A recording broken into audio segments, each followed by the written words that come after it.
Ultimately, we're facing manipulation by the system, a world where instead of us using technology, technology is using us. But who's really pulling the strings? Banking and oil dynasties like Rothschild and Rockefeller inevitably get mentioned, as do the modern-day big tech masters, including the ubiquitous Bill Gates. David Hughes takes a wider view. It's those who own the means of production, who are capable of magicking money out of thin air, who control the media, and all of the other means of production, which have now been weaponized against the rest of the global population.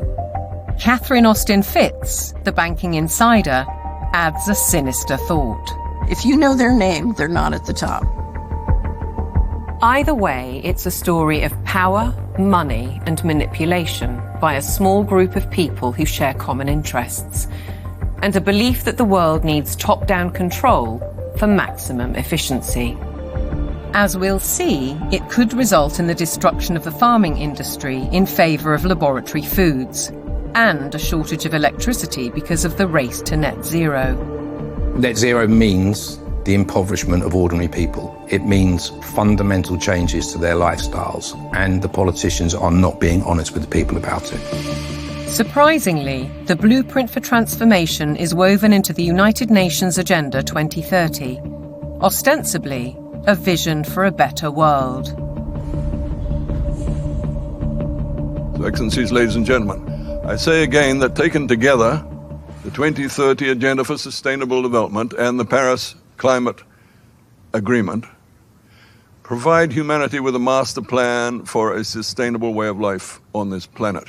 New York City, late September 2024, the setting for the United Nations Summit of the Future, a gathering of member nations to reinforce and accelerate Agenda 2030 and its 17 Sustainable Development Goals, or SDGs.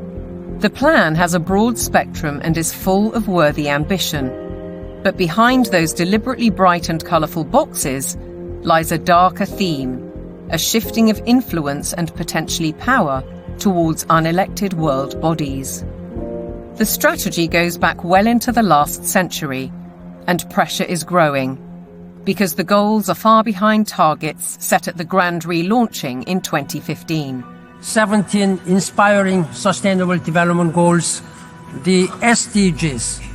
Our aim is clear. The financial kingpins have long seen themselves as masters of the universe, manipulating global affairs through institutions like the International Monetary Fund and the World Bank.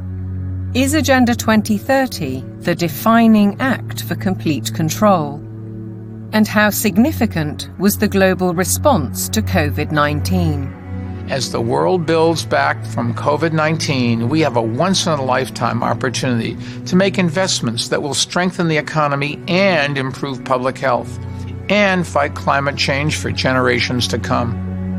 One might ask why the UN needs a multi-billionaire finance and media player as a special envoy, or why Mark Carney, the former governor of the Bank of England, who called for a new global monetary system, is the UN's special envoy for climate action and finance.